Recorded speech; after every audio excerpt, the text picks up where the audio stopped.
Hey friends, tonight we step into the rowdy, smoky and slightly sticky world of the medieval tavern.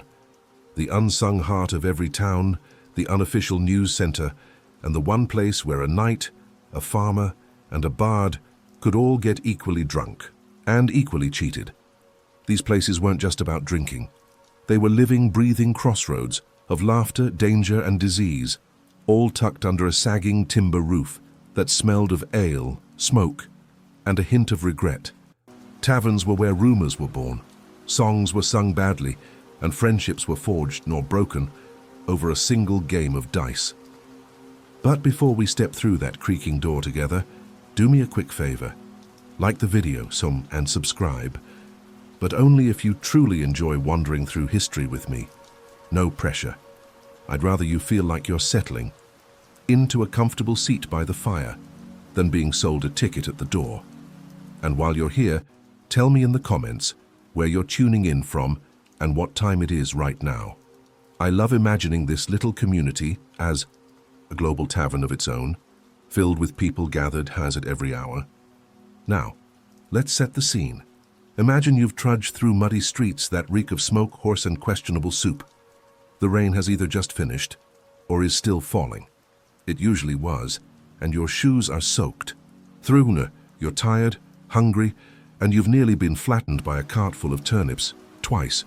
You need a drink, but there are no glowing signs to guide you, no Yelp reviews, no GPS. What you do have are your ears, somewhere past the blacksmith's forge and the fishmonger yelling about his fresh eels.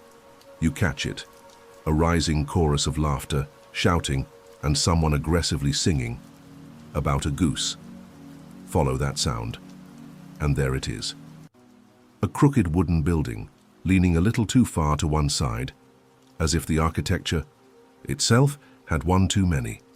Above the door swings a wooden sign painted with, well, it might be a barrel, or a bear, or both. Either way, it's enough. This is it. The front step is slick with spilled ale. The iron-hinged door groans in protest as you push it open. A sound so long and dramatic it deserves its own round of applause. And then, instantly, you're hit by a wall of sensation. Warm, smoky air, laced with wet.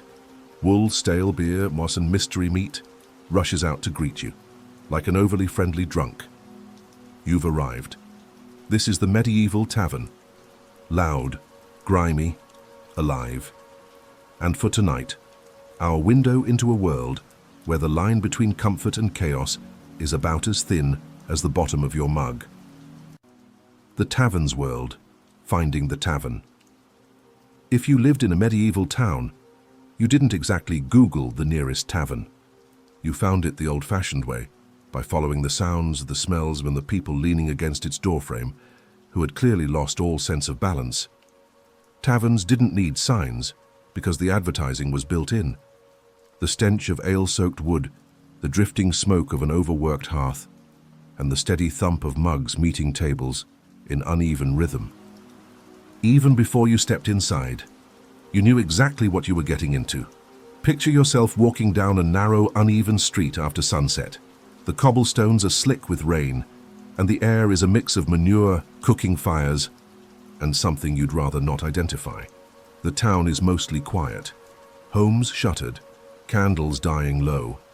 But in the distance, there's one place still alive, still glowing. A faint golden light spills out through warped wooden shutters. A chorus of laughter, slurred singing, and the occasional crash of furniture leaks into the night. You're close. You found it. The tavern itself isn't a polished establishment. Forget polished. It's likely a lopsided timber structure, 2 stories if the owner is doing well, with a thatched roof that sags under years of rain and neglect. Sometimes it's attached to the owner's house, sometimes it's a converted barn, sometimes it's just a single smoky room that somehow manages to fit half the town inside.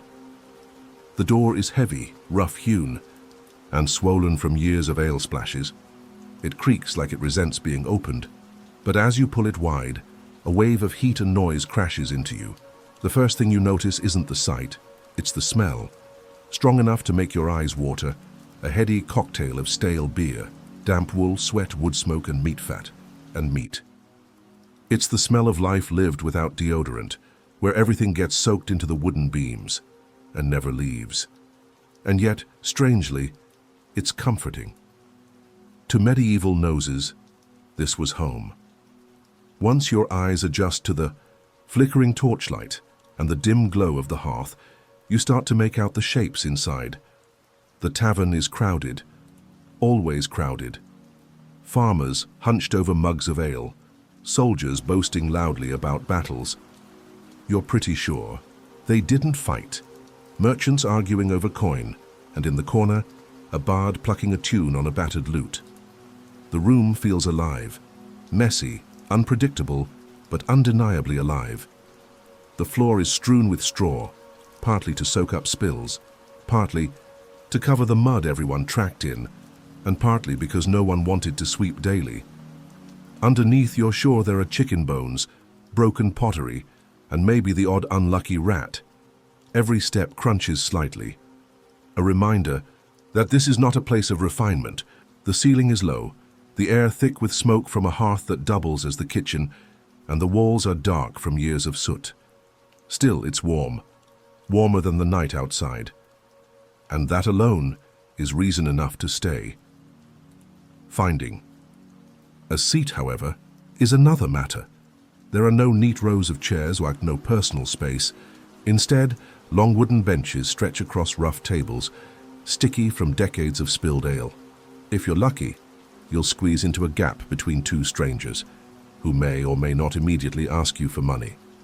If you're unlucky, you'll be standing maîtresse, pressed against the wall, on a target for wandering elbows and flying drops of stew.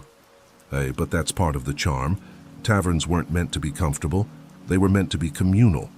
The moment you sit down, you've joined a strange kind of family, if only for the night. No introductions needed. No one cares who you are and or where you're from, as long as you can drink, laugh, and occasionally shout at the right moments. In a world where most people lived and died within a few miles of their birthplace, the tavern was where you met the rare traveler, heard the latest gossip, or got swindled in a dice game. It was chaos wrapped in timber, but it was also the social glue of medieval life.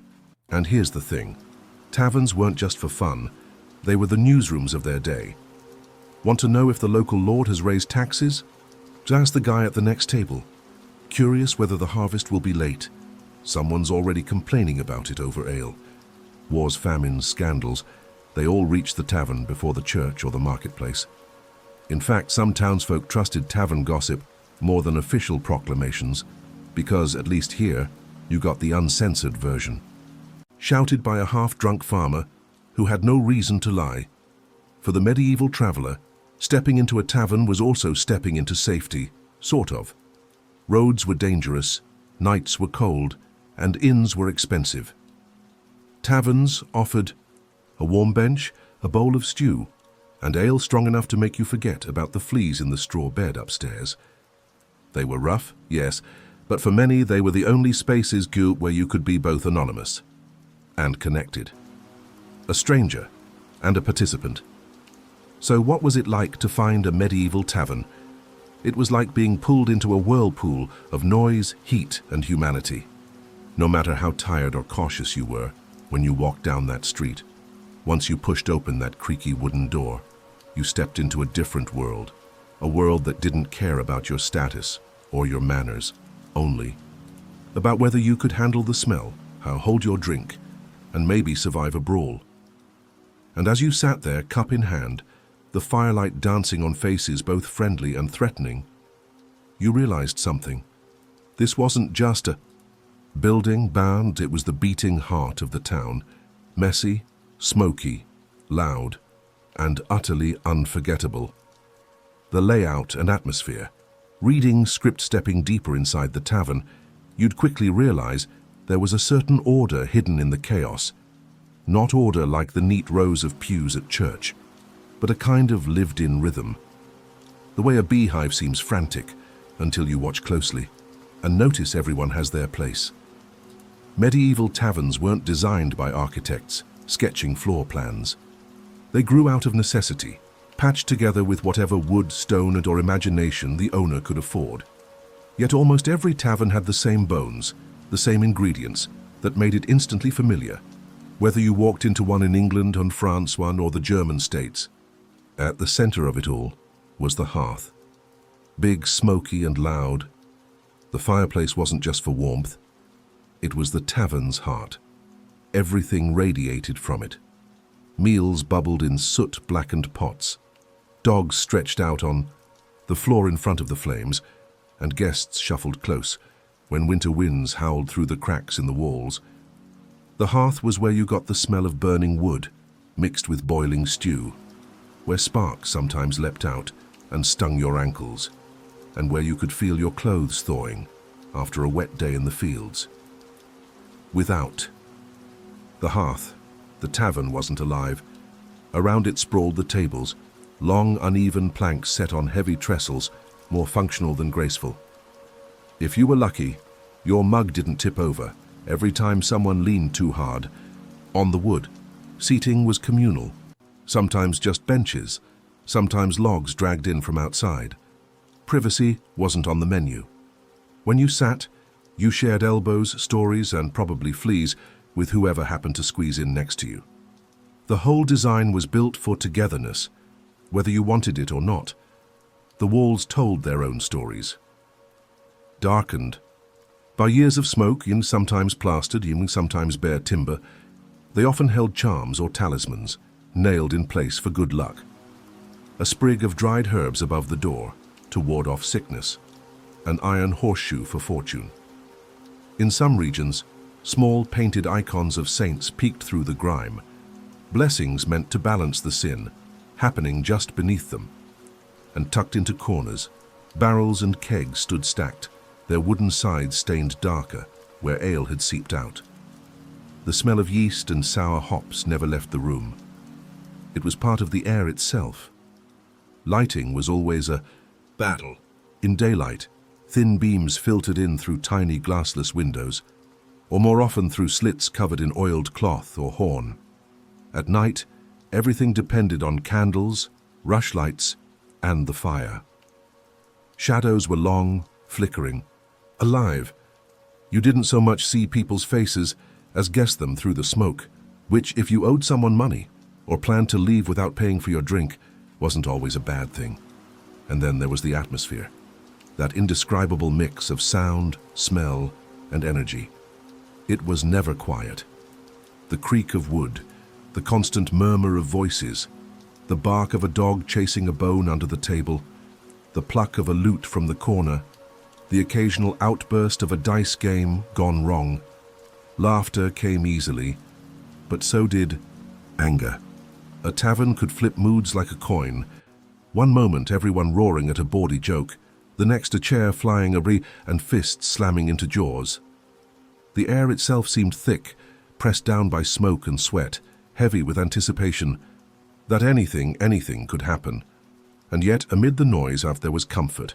For people who spent their days bent over fields or hammering at forges, this was the one place where life widened out, where a farmer could hear tales from a soldier, where a servant could share a bench with a merchant, where gossip and ale flowed more freely than water.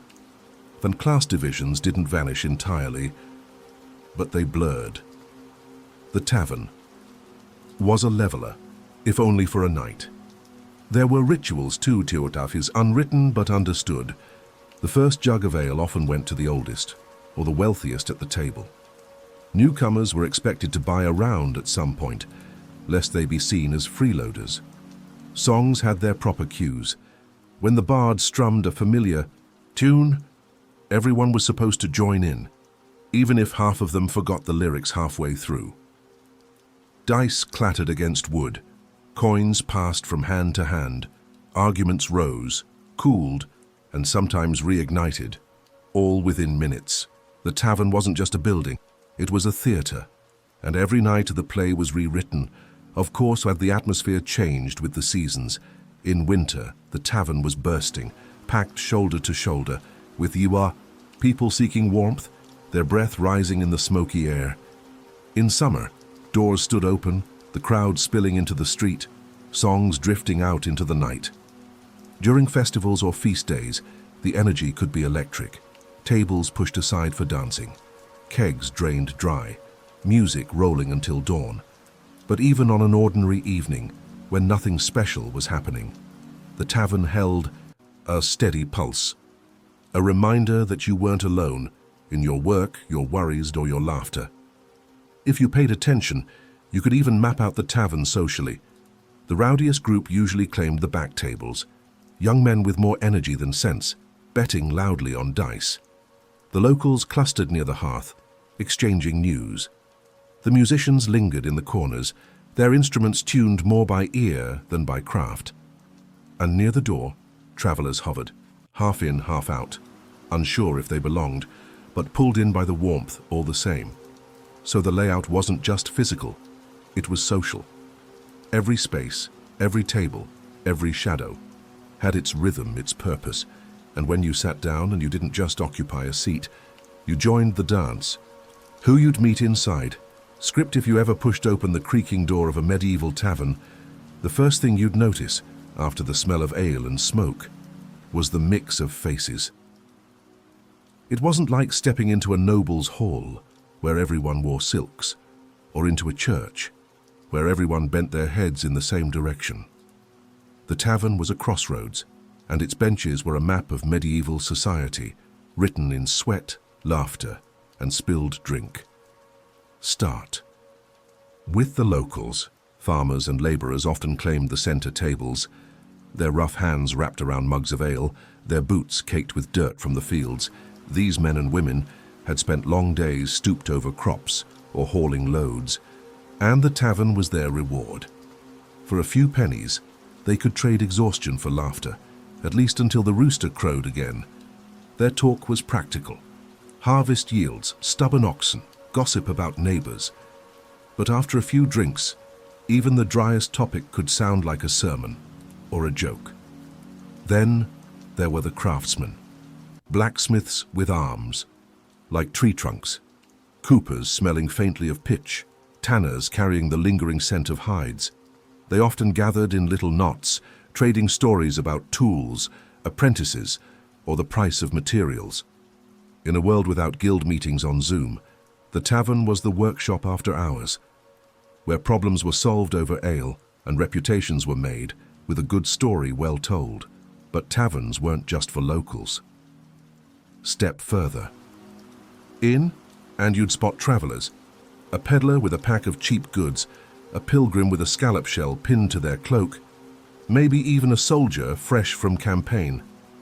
These strangers brought with them hints of the wider world, news of distant battles, tales of kings, gossip about cities most villagers would never see. Their arrival always tilted the balance of the room. Locals leaned closer, curious and wary. Strangers could mean opportunity, but they could also mean trouble. And then there were the musicians and storytellers, the unofficial entertainers of tavern life. Some carried battered lutes or fiddles. Others simply had sharp tongues and quicker wit. They'd trade songs for supper, stories for a place by the fire. If they were good, the whole room leaned into their rhythm, mugs pounding on the tables in time. If they were bad, they might find themselves drowned out by jeers or dice games. But even so, they gave the tavern its soundtrack. Of course, no tavern would be complete without gamblers. A dice and cards, or their medieval ancestors, were never far from reach. A few coins clinked on the table, the air heavy with hope and suspicion. Arguments flared quickly here. A lucky throw could earn you cheers. A suspiciously lucky one could earn you a fist to the jaw. Gamblers brought tension, but also spectacle. In a room where most lives were predictable, the roll of dice was a reminder that fortune, at least for a moment, could be changed. Women, too, were part of the tavern mix. Some came as customers, wives sharing a drink with their husbands, washerwomen stopping in after a day by the river, or widows managing their own business. Others were there as workers, serving drinks, running the kitchen, or offering companionship for a price. Their presence added another layer of complexity. A sharp-tongued barmaid could quiet a drunk with one look, A flirtatious glance could start a brawl or end one. And sometimes, the women of the tavern knew more about the town's secrets than any priest or magistrate. Don't forget the innkeeper. Every tavern had one, male or female, who balanced the accounts, kept the ale flowing, and made sure trouble didn't destroy the furniture. Or they were part host, was part judge, was part peacekeeper, too stern, and people might take their coin elsewhere, too lenient, and the place could descend into chaos. The best tavern keepers knew their customers as well as they, knew their barrels, and they understood when to pour another round and when to cut someone off. The fascinating part was how all these people, and so different in daily life, mixed under one smoky roof. A farmer could swap jokes with a knight. A pilgrim could trade prayers for supper. A blacksmith could lose his wages to a gambler and then win them back a key with a song. Class mattered outside, but inside, the lines blurred.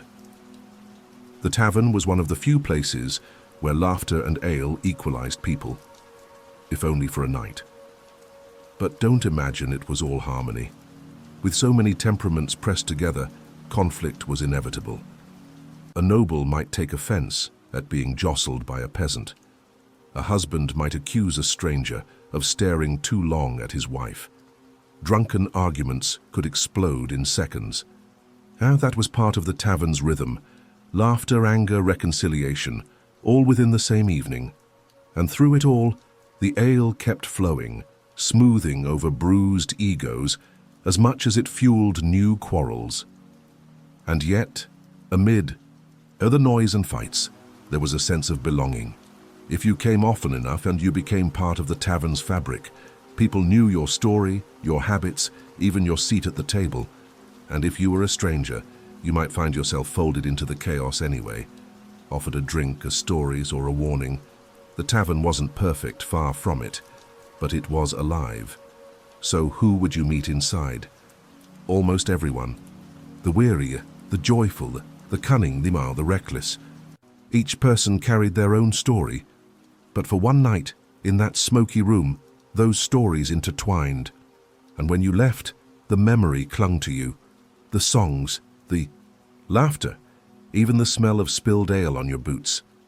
A reminder that the tavern wasn't just a place, it was a community, messy and human, like life itself. Food, drink, and daily business.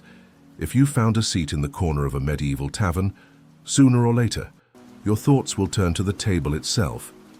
After all, this isn't just a place for gossip or dice. It's where your stomach will either thank you or curse you until sunrise. Food and drink in a tavern were never meant to dazzle the palate.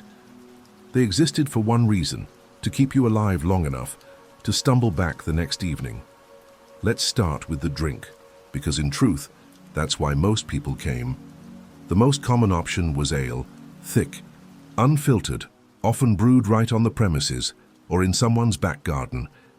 It wasn't cold, it wasn't clear, and yet, it was safer than water. In a world where rivers doubled as trash pits and wells could spread invisible plagues, ale was a lifeline. Even children drank it, not for merriment, but because it was the closest thing to clean hydration. When you lifted the wooden mug to your lips, you could expect something warm, earthy, yeasty, sometimes pleasant, sometimes questionable. But either way, it would not kill you, at least not immediately. Next came mead, honey wine with an air of luxury, sweet, golden, and deceptively strong, less common than ale, but treasured when available. In one tavern, it might be smooth and floral. In another, sour enough to make you wonder, were the bees themselves drunk when they made it? Nobles liked it, bards sang of it, farmers sometimes splurged. On feast days or weddings, in orchard-rich regions, you'd find cider, sharp, tangy or downright sour. Wine existed too, but in most English or northern towns, it was either expensive imports or local and forgettable. Unless you sat in the south of France, you weren't drinking anything like today's wine culture. What the tavern offered was more likely watered down, half sour, sold with a shrug. And then there was water, always the risky choice. If a traveller ever ordered water in a tavern, the keeper would raise an eyebrow and mutter, "Bold." Food was more practical than pleasurable. The heart of any tavern's kitchen was pottage, a stew that never truly ended. Each day, the cook added grains, peas, onions, maybe cabbage, maybe beans, if meat was available. In it went. If not, the pot still bubbled on. On good days, hearty and filling. On bad days, bland or oddly flavored, depending on what had been tossed in yesterday or the day before. Meat, when present, was humble. Rabbit, pigeon, salted fish, chickens no longer laying eggs, often ended in the pot. Beef or pork, rare for ordinary taverns, unless the whole village had just slaughtered one. Near forests, venison might appear, but often tough. Gammy, salted to disguise how long it had lingered in storage. Bread was always there, but not soft and fluffy as we imagine. It was dense, dark, heavy. Fresh bread might still be chewy. Stale bread? You'd dunk it into pottage just to make it edible. Cheese was another staple. Hard, pungent, sometimes veined with molds. Not refined, but durable. In coastal towns, salted fish or shellfish rounded out the menu. Inland, maybe pickled eggs or root vegetables from autumn stores. No one came expecting choice. You ate what was left, and you were grateful. The tavern keeper didn't take orders like a modern waiter. Instead, they simply set down whatever was simmering. Daily business revolved around these meals. Merchants haggled over steaming bowls. Farmers swapped crop gossip between mouthfuls. Strangers tested the local ale, paying with coin or bartering with firewood. Cloth, sometimes even news itself. Taverns weren't just places of consumption. They were engines of exchange. By midnight, the floor told the story of the evening.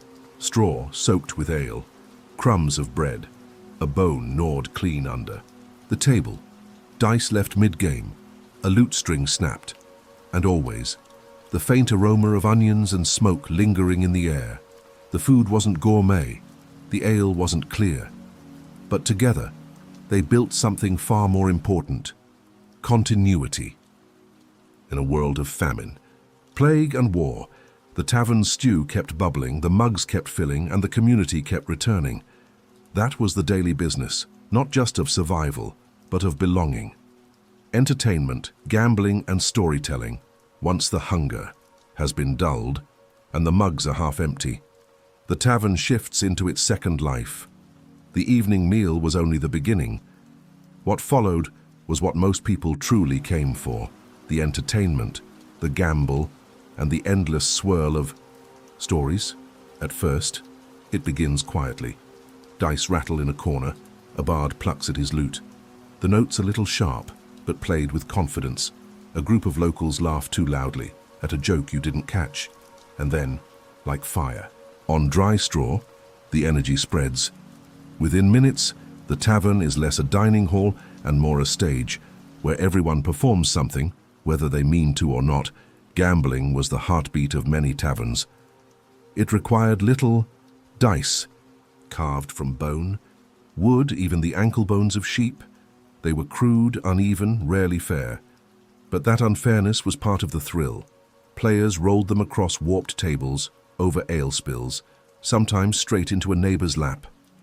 Each throw met with cheers, groans, or accusations of trickery. "Loaded dice," someone would cry, though the protest often sounded rehearsed. Cheating wasn't shocking, it was expected. The real skill lay in knowing when to call it out, and when to let it pass. Coins clinked on tables, little piles of copper or silver that rose and vanished in minutes. But wagers weren't always money. A man might bet his boots, another his cloak. One poor soul, emboldened by ale, might gamble his freedom for the night, agreeing to serve the winner until dawn. And somewhere in the background, there was always a goat, inexplicably part of the stakes. Card games appeared too, especially in busier towns, thick cards painted by hand, edges worn soft. Sometimes a set was missing pieces, but no one cared. The rules changed with every group. In one town, you aimed for numbers, in another, for matching pictures, arguments were common, laughter inevitable, and the occasional overturned table, nothing unusual. But gambling wasn't limited to dice or cards. Men locked arms in wrestling matches, elbows digging into splintered wood. Drinking contests unfolded. With reckless enthusiasm, each gulp cheered on by a noisy circle of onlookers. Losers slumped under benches. Victors won nothing more than bragging rights, and perhaps a pounding headache, even thumb wars, or standing on one leg as long as possible, could become a game, with enough ale and enough audience. If gambling gave the tavern its rhythm, storytelling gave it its soul. As night deepened, voices rose above the noise, weaving tales into the smoky air. The bard. In the corner was the most obvious, lute strumming beneath a ballad of knights and maidens. Sometimes the rhyme faltered, sometimes the tune cracked, but nobody cared. Truth mattered far less than spirit. But it wasn't only the bards. Farmers leaned across tables, exaggerating their adventures. A fox the size of a wolf, a winter storm that nearly swallowed their home. Soldiers embroidered battles with dragons and giants, enemy knights twice the size of real men. Merchants bragged about journeys to foreign ports, dropping names of cities most listeners had never heard and never would. The stories entertained, yes, but they also taught lessons, offered warnings, carried humor. They gave the weary a chance to escape for a moment, to imagine themselves as heroes, or to laugh at the misfortunes of others. Around the firelight, with mugs in hand, the line between truth and invention blurred, until no one cared where it was anymore. Songs filled the gaps between stories, some bawdy, too filthy for the church, others mournful, recalling lost loves and fallen comrades. Sometimes, the whole room joined in, voices uneven but united. The sound was rough, raw, but deeply communal. To sing together was to belong, even as a stranger, and in between it all, gambling. Singing, storytelling. The tavern thrived as a place of connection. Deals struck over dice, friendships sealed with song, lovers meeting in the flicker of firelight, enemies made too, often with a flying mug for punctuation. That was part of the tapestry. By the time the candles burned low, the tavern had transformed, from a shelter against rain and cold into a theater of human life. Laughter tangled with shouts, dice clattered with lute strings, and stories overlapped, until the very air seemed alive, when you finally stepped outside, blinking at the quiet night air. The contrast struck deep. Behind you, the tavern still pulsed like a living creature. Ahead, dark streets stretched out, slick with mud, echoing with distant hooves. And you knew that tomorrow or the next market day the tavern would be waiting again, ready with its ale, its stew, its dice, and its stories. Because the medieval tavern was never just about food or drink. It was about the human need to gather, to gamble, to laugh, and to tell tales into the night. And for all its smoke and noise, it offered something rare, something precious, a place to be human, loudly, and together. Hidden dangers and nighttime risks, shadows in the corner, pickpockets and thieves step inside a medieval tavern on a busy night, and your senses are quickly overwhelmed. The room is full of voices, laughter, songs, the clatter of mugs set, down too hard. The air is heavy, warm with smoke from the hearth, mixed with the sour tang of ale. People squeeze shoulder to shoulder on long benches, strangers brush past in the crowd. It feels alive, chaotic, maybe even welcoming. But in the shadows, danger waits with patient hands. For every honest drinker resting after a day's labor, there were always a few who saw the crowd as opportunity. Pickpockets moved like ghosts through the noise. Their strength was not in muscle, but in disguise, appearing to be just another tired farmer, another young apprentice, another traveler, eager for a pint. The dim light, the close quarters, the fog of drink, they gave thieves perfect cover. Picture this: a weary merchant sits down, pouch tied loosely to his belt. He relaxes, certain that among fellow drinkers he is safe. A jostle, a hearty laugh, a clap on the shoulder, harmless gestures in the tavern's chaos. But in that instant, A skilled hand slips the pouch free, tucks it away as if it never existed. By the time he notices, his earnings are gone, and so is the smiling stranger who toasted him. The craft of the pickpocket was subtle, almost like a dance. It needed timing, instinct, the gift of reading people. The best struck when guards were down, during a belly laugh, or when a head tipped back for a drink. In that instant, a purse string was cut, a ring twisted from a finger, a coin slipped into another palm. And in taverns, where peasants, travelers, even knights gathered, there were always targets worth the risk. But danger wasn't always from strangers. Sometimes the man sharing your bench, pouring you ale, calling you friend, was the one watching most closely, waiting until your hands trembled, your voice slurred. The line between camaraderie and betrayal was thin inside those walls. Trust, like coin, was fragile in a tavern. For ordinary folk taverns taught quiet wisdom. Mothers warned sons not to flaunt silver. Fathers told daughters to guard their cloaks. Travelers divided their money, some in the belt pouch, the rest hidden in boots or secret seams. Some even wrapped coins in cloth, tucked them under the tongue. Uncomfortable but clever. Those who didn't learn walked home with empty purses and heavy hearts. And strangely, this lurking danger added to the atmosphere. The possibility of theft gave the night an edge, a thrill that anything could happen. Stories spread of men who lost everything in an evening, told with laughter by the lucky, remembered bitterly by the robbed. Theft became tavern law, just another. Tales shared over ale. Thieves themselves lived in twilight, some desperate peasants stealing for bread, others part of bands with oaths and signals, using taverns as both workplace and meeting ground. Innkeepers often recognized them. The faces that never stayed long, kept to corners, vanished quickly. But chasing them off meant losing coin, so most turned a blind eye. Still, shadows were not invincible. Town watchmen sometimes raided, sweeping up familiar rogues, and tavern folk were not always easy prey. A farmer robbed once might keep a knife close. A traveler might feign drunkenness, only to snare the thief's hand in an iron grip. Justice in those moments was brutal, beatings, street dragging, or worse in the hands of officials. Yet still the thieves returned.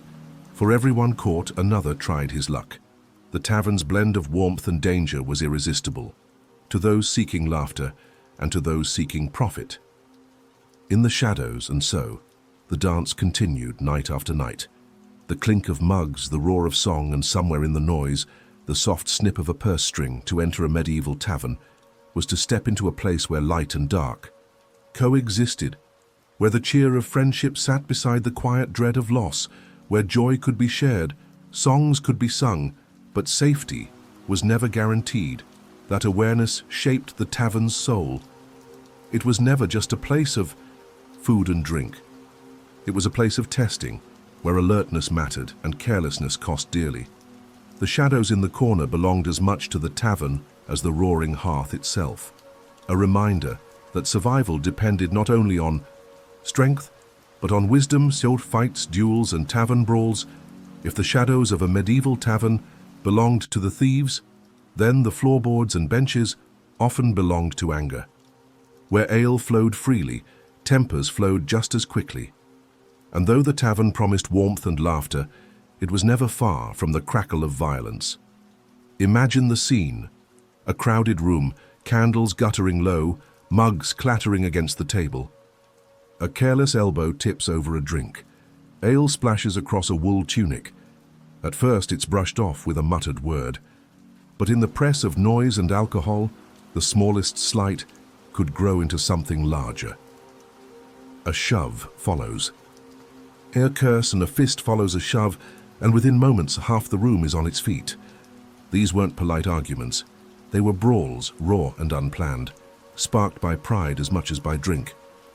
A young farmhand, eager to prove his strength, might see insult in a stranger's glance. A soldier home from campaign, carrying too much memory and too much ale, might lash out at the nearest target. Once the first blow landed, the tavern became its own kind of battlefield. Benches overturned, mugs shattered, tables groaned under the weight of men wrestling across them. Not all fights were chaotic. Some were deliberate. A man, accused of cheating at dice, might be challenged to settle the matter outside, steel against steel beneath the moonlight. Duels were not always formal affairs with witnesses and rules. They could be hasty, born in the heat of the tavern. The ring of blades echoed in the courtyard, sparks of iron visible to those still drinking inside. In those moments, the tavern was not just a drinking hall, but a stage for personal honor. Yet, despite the risk, there was a strange rhythm to these fights. Regulars grew used to them, even expected them. The moment raised voices cut through the music. Old drinkers leaned back with a sigh, lifting their mugs to safety. Some even smiled as if to say, "Ah, here it comes again." The brawls were disruptive, yes, but also a kind of ritual, an unpredictable performance. Everyone had seen before, everyone half anticipated. And curiously, they rarely ended in death. More often, a fight collapsed under its own weight. Once the main fury was spent, someone laughed, or the innkeeper waded in, brandishing a staff or ladle as though it were a knight's weapon. A bucket of water might be thrown, or stronger men dragged the worst offenders outside to cool off. The next day, bruises were compared like trophies, and enemies of the night before might even sit down together again, sheepish, aware of how quickly anger had slipped in. Still, the danger was real. A knife slipped too quickly. From a belt, a chair swung with too much force. Accidents could turn to tragedies. Town watchmen were often called when tavern fights grew too loud or costly.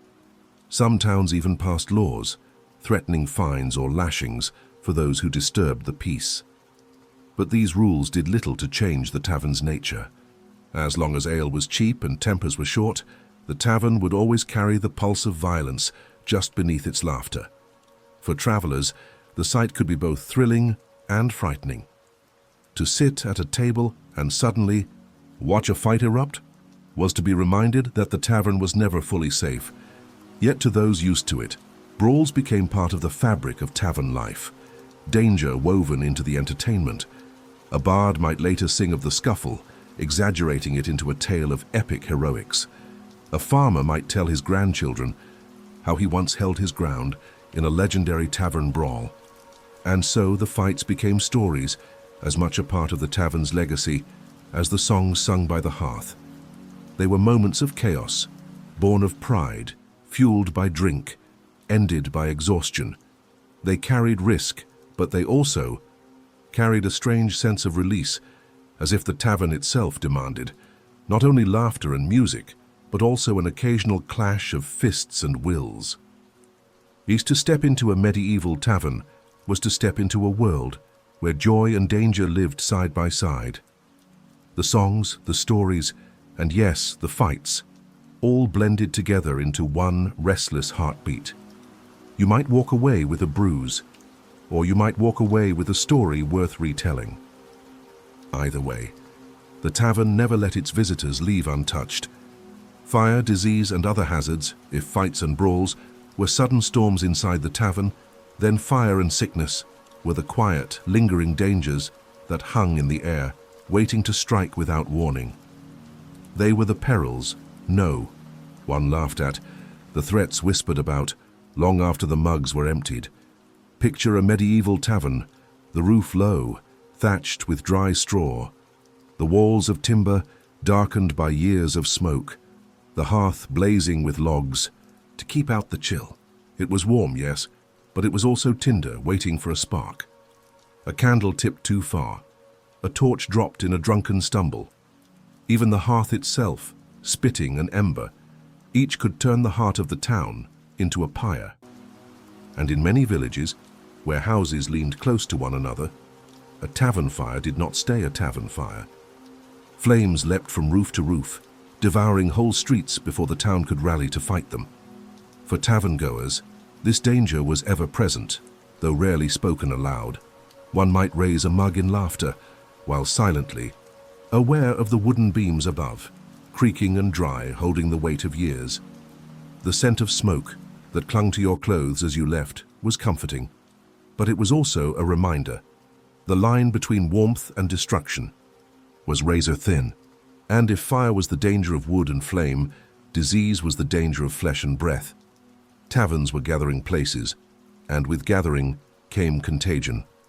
A single cough could move through a crowded room like a shadow, unseen, yet unstoppable.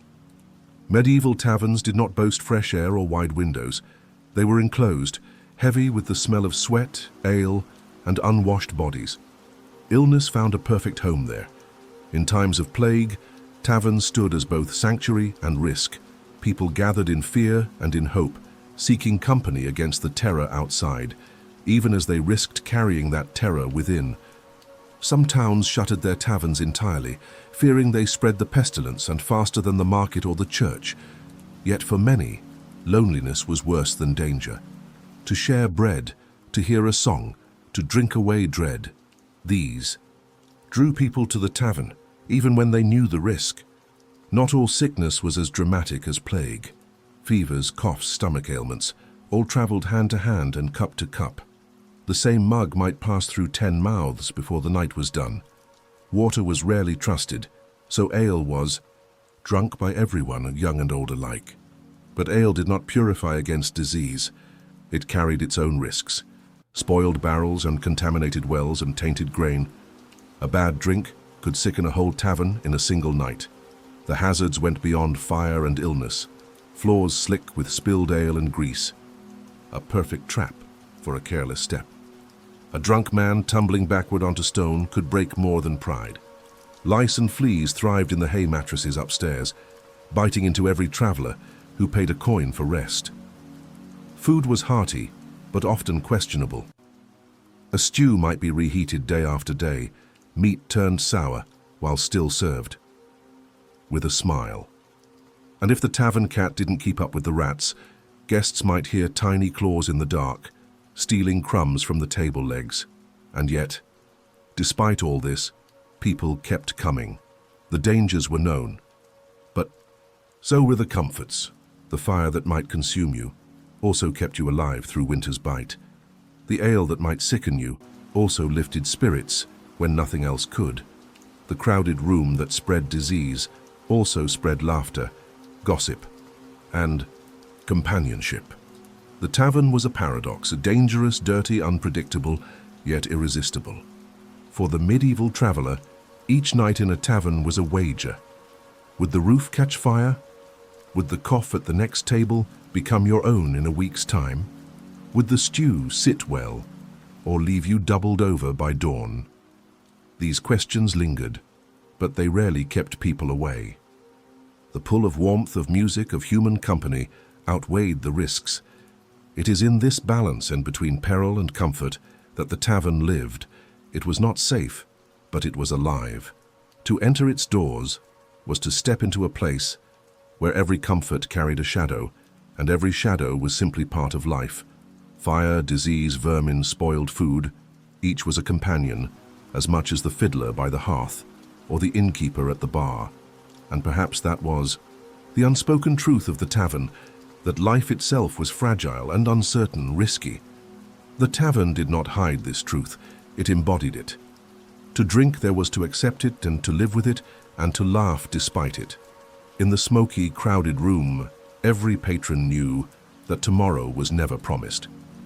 And so they raised their mugs higher, not because the tavern was safe, but because it was not. Law, order, and the watchman, if fire and sickness were silent dangers, then the law was the looming shadow outside the tavern door. It did not always enter, but its presence was felt, as certain as the toll of the church bell at dawn. In the medieval world, taverns were watched carefully by those who claimed to keep order. Though what order meant shifted with the mood of the night, the strength of the ale mill and the weight of the coin exchanged in the dark. The town watch, those men with lanterns and staves, were supposed to guard the peace. Closer, they walked the muddy streets, boots splashing in puddles, eyes wary for thieves and cut purses or fights spilling into the alleys. They were not soldiers nor knights. Most were townsmen, paid a modest wage and manx or pressed into service by duty. A few wore scraps of armor, dented, mismatched. More often, their only protection was a thick cloak, and the knowledge that the crowd inside the tavern could turn against them in an instant. For many tavern-goers, the watch were less protectors and more interruptions. Their arrival meant laughter dimmed, dice pocketed, drinks paused mid-sip. A door opening, the glimmer of a lantern, enough to hush even the boldest storyteller. Yet the watch did not always come to end trouble. Sometimes they came to join it. A tired guard might sit down, accept a drink, and spend the night listening to gossip. After all, who else in town knew as much as the barkeep and the drunks? A tavern could be as much an intelligence post as a place of leisure. But make no mistake, when the law did step in, it was swift, ma'am, and rough. A brawl spilling into the street might bring the crack of a staff on a back. Thieves caught with purses in hand could be hauled to the town jail, or worse, and tied to the stocks by morning. Some taverns earned reputations as nests of trouble, and watchmen lingered nearby, suspicious eyes sharp. Others, greased palms, coin, food, drink, ensuring the law looked elsewhere when dice clattered or cards were dealt.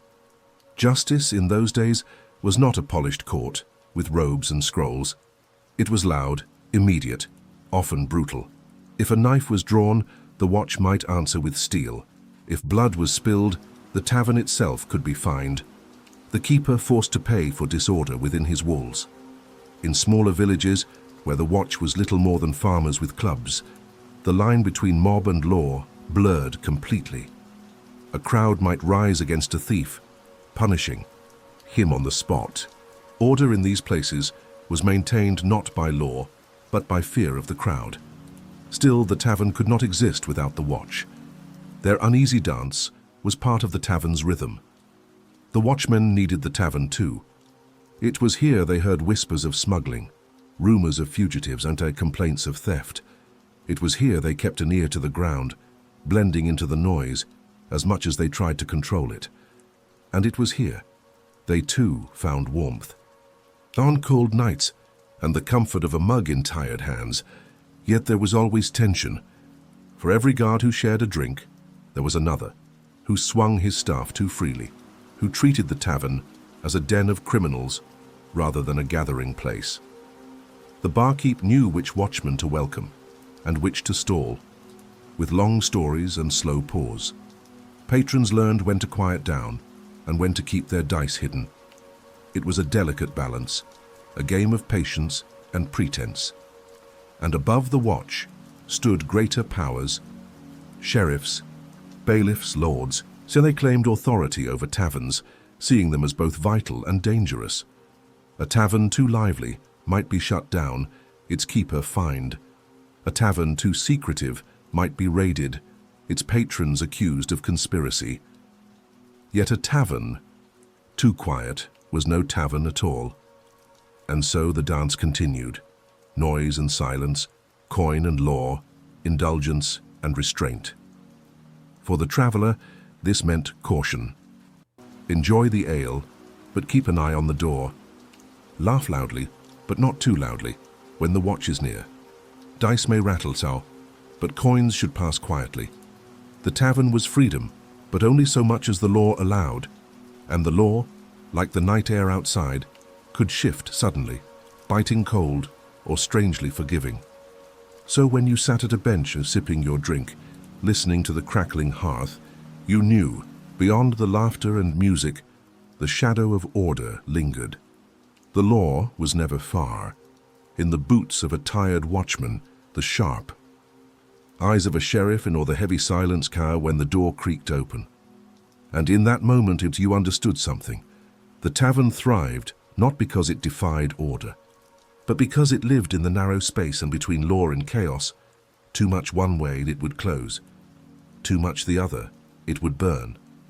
The watchman outside, the barkeep inside, and the crowd between, all part of the same fragile balance. To visit a medieval tavern was not only to taste ale or share stories. It was to feel this balance under your feet, to sense the quiet pull of law even in the loudest laughter.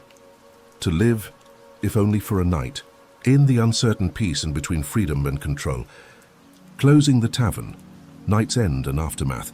The tavern's heart beat loudest at night, but every song must find its silence.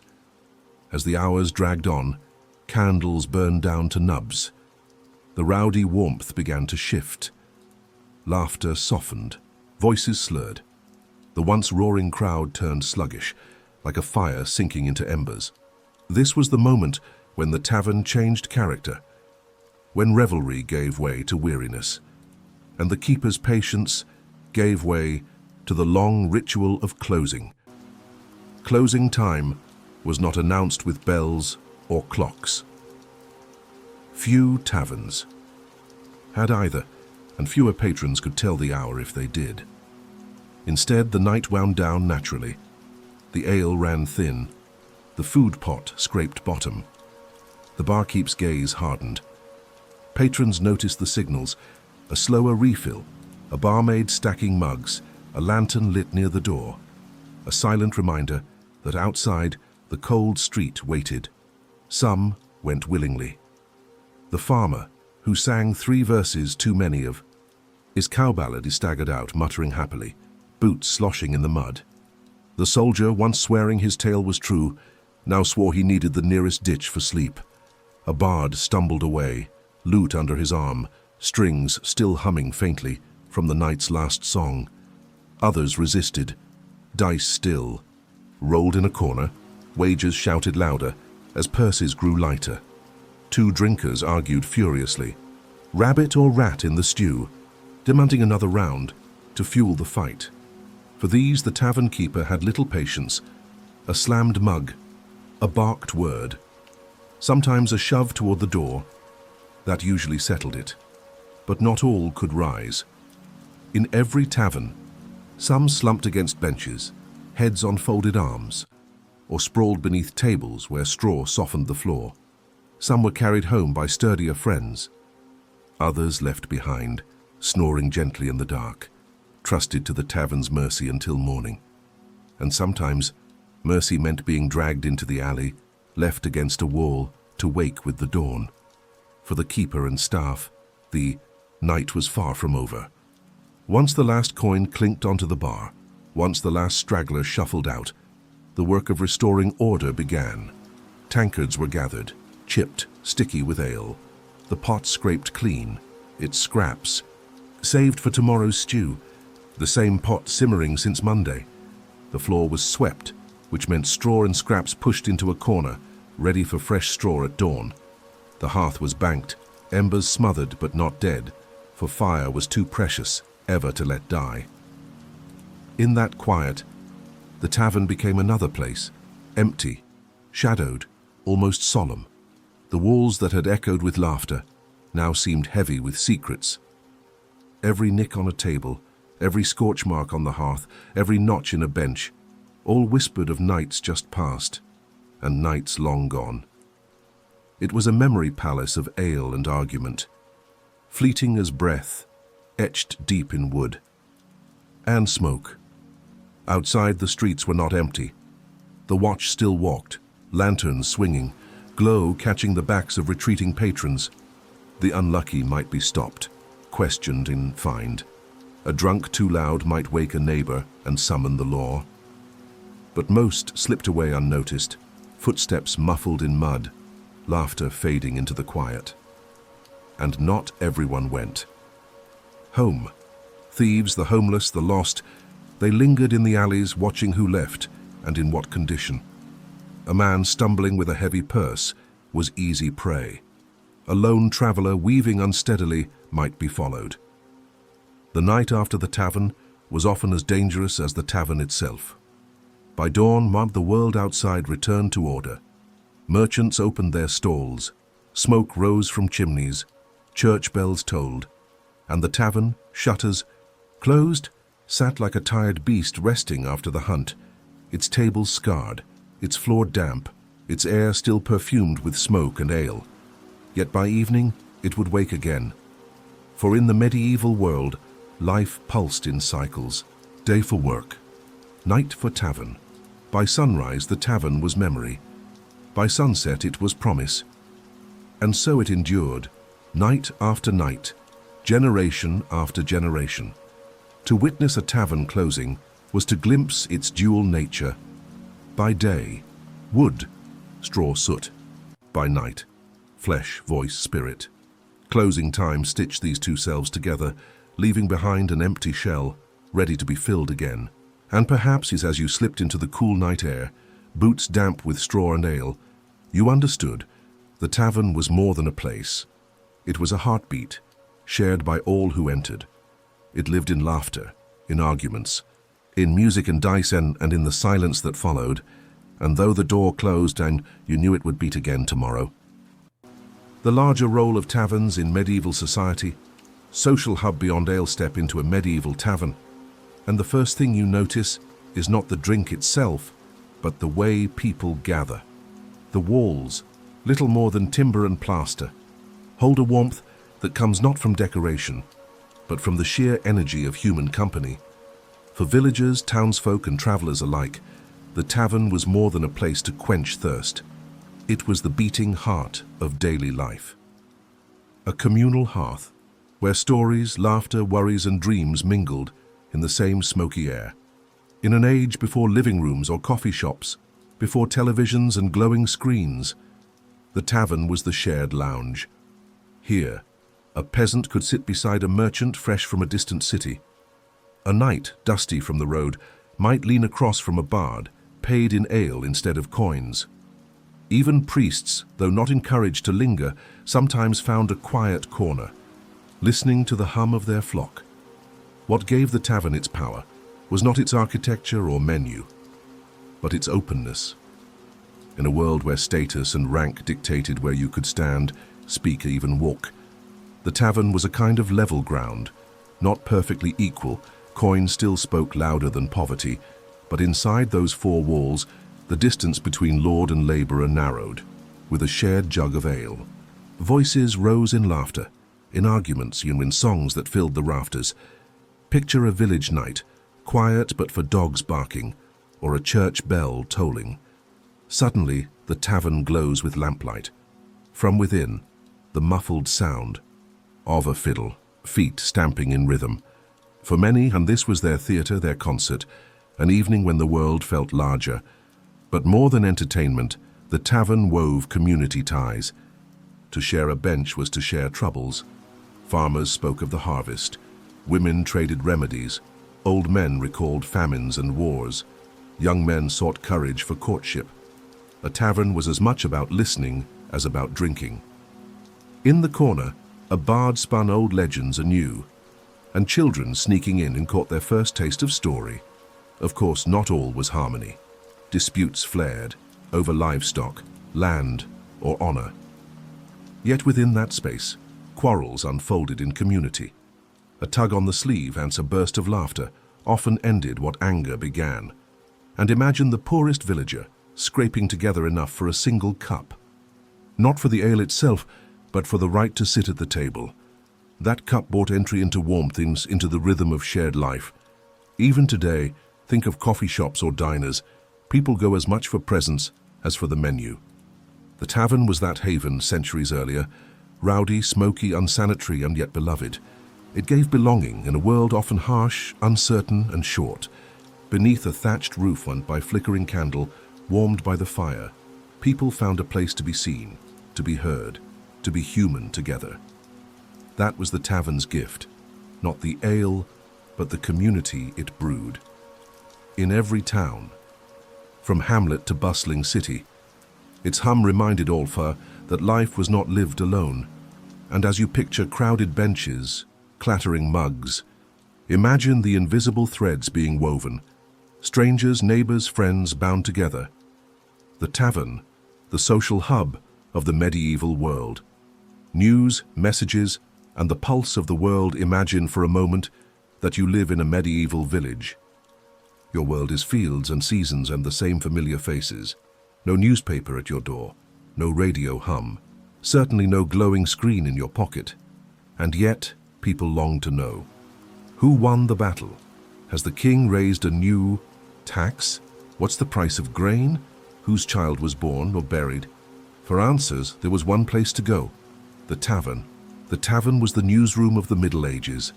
As mugs clinked and candles guttered, conversations stitched together the larger tapestry. A traveller, elbows on the table, told of soldiers marching across the countryside.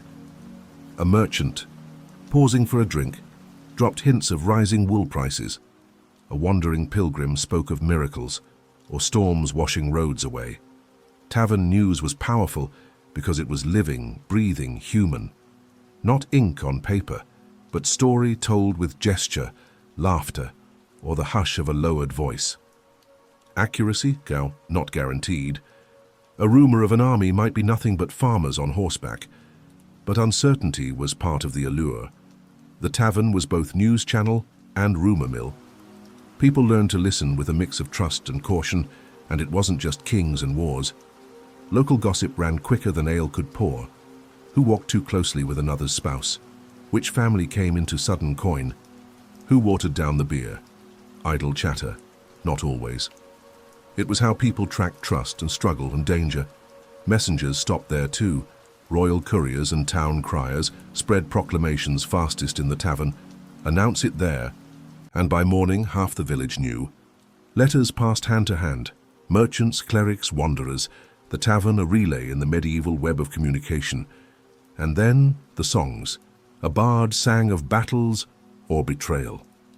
Not mere entertainment, but headlines in verse. In an illiterate world, song was memory. A tune learned in one tavern carried the news to the next town. Picture the atmosphere when great news broke. A war ended, a king died, a famine spread. The tavern packed, air thick with smoke and anticipation. Would taxes rise and would sons march to war? Would grain prices soar? In that moment, the tavern was the nerve center of survival. But even bad news was, when heard together, weighed lighter. To learn alone was to face despair in silence. To hear it in the tavern, surrounded by friends, voices, murmuring mugs lifted, was to share the burden. So the tavern was more than a place to drink. It was connection. It was belonging. It was the medieval heartbeat of communication, the pulse of the world condensed into a single night's gathering where ale flowed, and words traveled faster still. Fire. Taverns as political arenas. If the medieval tavern was the living room of the town, then it was also its parliament. Though one where the chairs wobbled, the floor was sticky with spilled ale, and debates were punctuated by laughter or shouting. Beneath low timber ceilings, with the glow of firelight catching in mugs, and the faint smell of roasted meat in the air, the seeds of politics were often sown. This might sound surprising. After all, we picture medieval politics happening in castles, monasteries, or royal courts. But power rarely stays confined to marble halls. It trickles downward, into streets and markets, into churchyards, and into taverns. Here, over shared jugs of ale, ordinary people discussed matters of extraordinary importance. Imagine a farmer, shoulders broad from the plough, sitting beside a traveling merchant who in turn shares a bench with a guildsman. They might never have met anywhere else, but in the tavern they found common ground. Their talk would drift naturally to taxes, markets, or the latest royal decree. "Did you hear," one might whisper, "that the king plans to raise the levy again? And what of the Lord's new toll road?" another might ask. What began as grumbling could, over the course of an evening, grow into something larger, a shared conviction, even a plan of resistance. Guilds, especially, used taverns as meeting grounds. After long days in their workshops, craftsmen gathered in back rooms, tankards in hand, to debate rules, fees, and disputes. In towns across Europe, some of the first stirrings of worker solidarity were mixed with ale and bread. If the guild hall was the official office, the tavern was the after-hours committee meeting, where voices grew freer and tempers a little bolder. Alliances were strengthened, rivalries fanned, compromises struck, not with parchment and seals, but with the clink of mugs. And taverns weren't only the domain of commoners. Local officials, even minor nobles, sometimes stopped. They knew that if they wanted to understand what the townsfolk were really thinking, the tavern was the place to listen. But that was risky. Too often, words spoken with a little too much ale could spark suspicion. Tavern talk had a dangerous edge. What was shared in jest might be carried to the wrong ears, reported to the bailiff or the lords. Steward. Political plotting wasn't always about taxes and tolls. Sometimes it was about church authority. Medieval people lived in a world steeped in religion, but that didn't mean they always agreed with priests or bishops. Whispered debates about indulgences, corruption, or favoritism often began in taverns, long before they reached pulpits or pamphlets. In that way, the tavern was a testing ground for ideas, a smoky rehearsal space where dissent could first take root. Rebellions, too, carried the scent of ale. Chroniclers describe uprisings that began with conversations in inns and taverns. Before the Peasants' Revolt of 1381, taverns buzzed with frustration over taxes and injustice. Men gathered there to vent, to plan, to imagine a different order. The very act of sharing discontent, aloud and together, turned scattered grievances into a chorus. And once that chorus grew strong enough, it spilled from tavern. Doors into streets and fields, yet taverns were not only nurseries of dissent. They could also be tools of control. Lords and officials understood the tavern's influence, and sometimes they exploited it. Messages were planted deliberately, carried by loyal informants or disguised officials. Rumors could be spread as easily as ale was poured, bending, opinion without parchment or seal. In this sense, the tavern was both a stage for the people and a listening post for power. There's something deeply human in all of this. Politics has always been less about decrees and more about conversation, about what neighbors say when they lower their voices and lean in close. The tavern magnified that intimacy. Its flickering firelight created a cocoon where people felt freer to speak. Laughter could mask bold opinions. Complaints carried weight precisely because they were spoken over shared bread and ale. Picture the scene at the end of a long evening. The fire burns low, a few men snore in the corner, and at one table, a small group still leans in, voices hushed but urgent. They talk not of harvests or songs, but of change, of grievances stretched too far, of dreams for something better.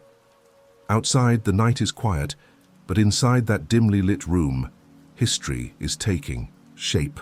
And so, while kings ruled from castles and bishops from cathedrals, the tavern was where subjects weighed those rulers, judged their choices, and decided whether to endure or resist.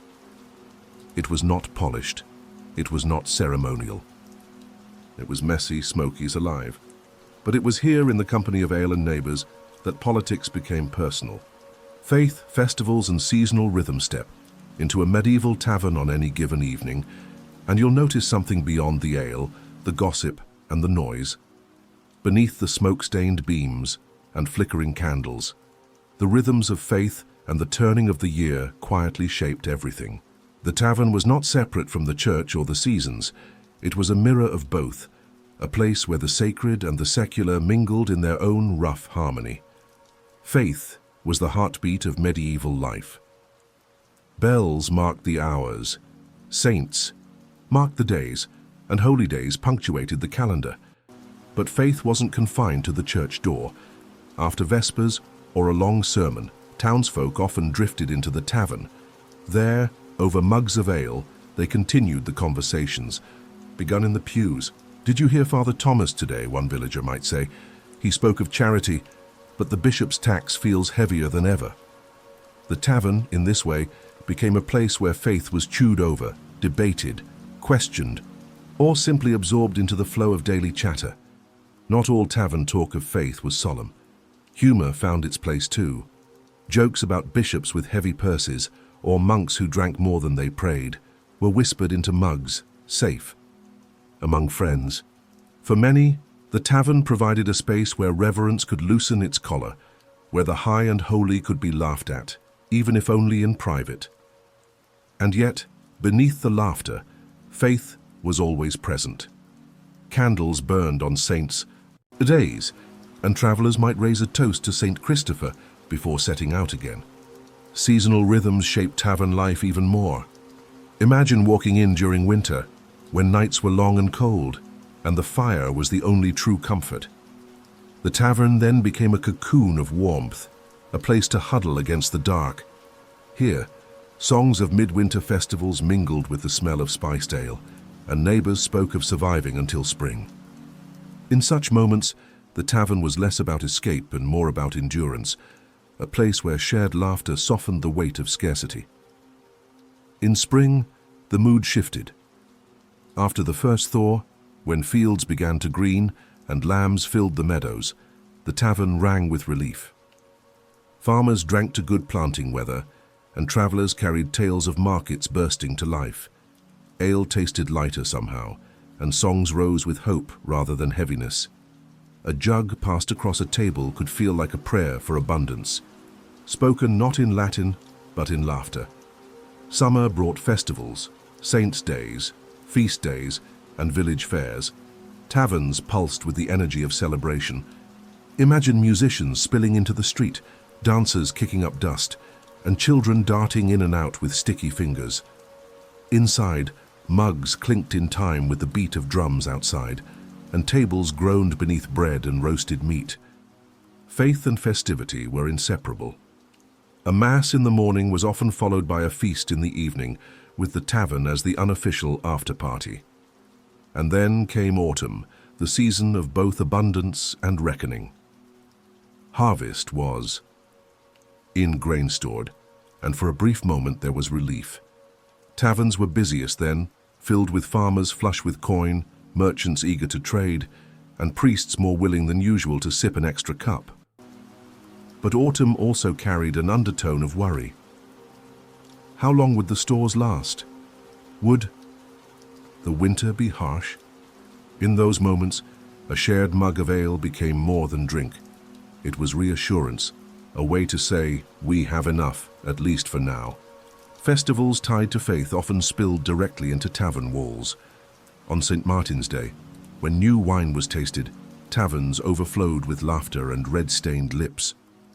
On Corpus Christi, after processions wound through town, men and women slipped into taverns, still humming hymns.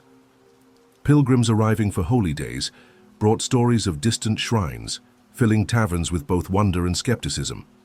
And always, the tavern adapted, sometimes solemn, sometimes rowdy, but always part of the fabric of devotion. Even superstition found its corner here. A farmer might knock on the wooden table before speaking of next year's crops. A mother might dip her finger in ale to bless her child's lips, a small act of protection borrowed from both faith and folklore. In the dim light, where saints and spirits seemed equally close, faith blurred with tradition until both simply became the rhythm of survival. To modern eyes, this mixture of church and tavern might seem strange. But in the middle, ages' boundaries were softer. A prayer whispered in a pew might echo later as a song shouted over ale. The tavern did not compete with the church, it complemented it, grounding lofty sermons in the realities of hunger, weather, and the fragile joy of community. Picture, if you will, a night at the end of Harvest Festival. The church. Bells have long since faded, the feast has ended, and the town is drowsy with satisfaction. Yet in the tavern, the fire still glows. A bard sings a song of St. George and the Dragon, half sacred, half playful. Men and women laugh, children doze against their mothers, and mugs are raised not just to drink but to give thanks, for the harvest, for survival, for the hope of another year. In this way, taverns were not escapes from faith or the seasons, but their echoes. They were the places where devotion turned into laughter, where hardship softened into shared stories, and where the rhythm of life, holy and humble alike, found its voice in the clink of a wooden mug and the murmur of friends. Memory, legacy, and the tavern's place in time. When we speak of medieval taverns, we are not simply describing rooms filled with smoke, laughter, and spilled ale. We are speaking of memories, layers upon layers of human lives, pressed into the grain of wooden tables, the soot of low beams, the grooves worn smooth by centuries of feet. The tavern, in its noisy and unpolished way, was a vessel of memory, and though many have long since vanished, their legacy lingers like the faint scent of hops in old stone walls. Think for a moment about how memory lived in these places. A young man might sit by the fire, mug in hand, listening. To an elder recall battles fought, harvests failed, or miracles witnessed. A woman might hear songs her grandmother once sang, carried by a bard whose words outlived generations. These taverns were living archives, not in parchment and ink, but in stories spoken aloud, retold, reshaped, and passed like torches from one age to the next. In a world where few could read, memory itself needed a home, and the tavern gave it shelter. Some memories were communal, a wedding feast, laughter ringing into the rafters, a funeral gathering where grief was softened with bread and ale, and stories of the departed became a kind of blessing. A soldier returning from war might carve his name into the timber, a small act of defiance against time. These fragments of life were absorbed by the tavern, becoming part of its atmosphere, lingering long after voices fell silent. Other memories were less noble. A brawl that ended badly, a theft that left scars, a night of too much drink that turned laughter into regret. And taverns remembered these too. They held both the light and the shadow, both the warmth of fellowship and the sting of loss. In this way, they were honest places, mirrors of humanity in all its shades. And then there is legacy. The tavern's influence did not end with its patrons. It spilled outward, shaping how towns remembered themselves. A community might recall the Great Fire that spared the tavern but consumed half the market, or the winter when food was scarce, yet the tavern opened its doors, letting neighbors gather around its hearth. To lose a tavern to time was to lose more than a building. It was to lose a piece of identity, a thread in the weave of memory. Even today, echoes remain. Many of our modern pubs and inns stand on the foundations of medieval taverns. Some bear the same names: the Red Lion, the Crown, the Swan. Their signs creak in the wind as they did centuries ago, announcing hospitality with painted animals and crowns. Step inside, and though the beer taps and neon lights are modern, the bones of the place still whisper. A long bench here, a low ceiling there, and suddenly you are reminded that people have been gathering like this for nearly 1,000 years. But the legacy is not only physical, it is cultural. The very idea of a third place, not home, not work, but a social hearth, comes directly from taverns. They set the pattern for pubs, cafes, even coffee shops. They taught us the value of gathering, of setting aside a corner of life, where the burdens of the day could be lightened in company. In this way, the tavern lives on not just in buildings, but in habits, traditions, and the way we understand community itself. There is also something tender in how taverns hold forgotten names. Most who pass through their doors will never be remembered individually. Their laughter, their arguments, their songs have long faded.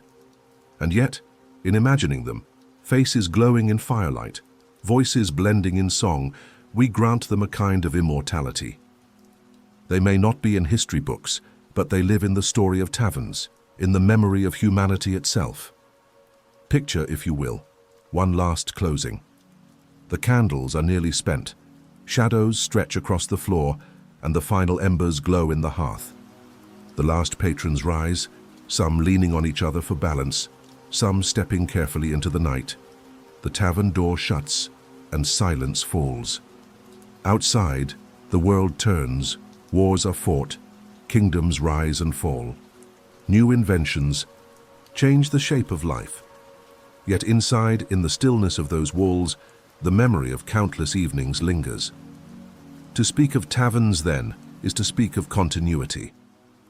They were places where the mundane became memorable, where generations brushed shoulders, where the thread of human experience was woven into a fabric both fragile and enduring.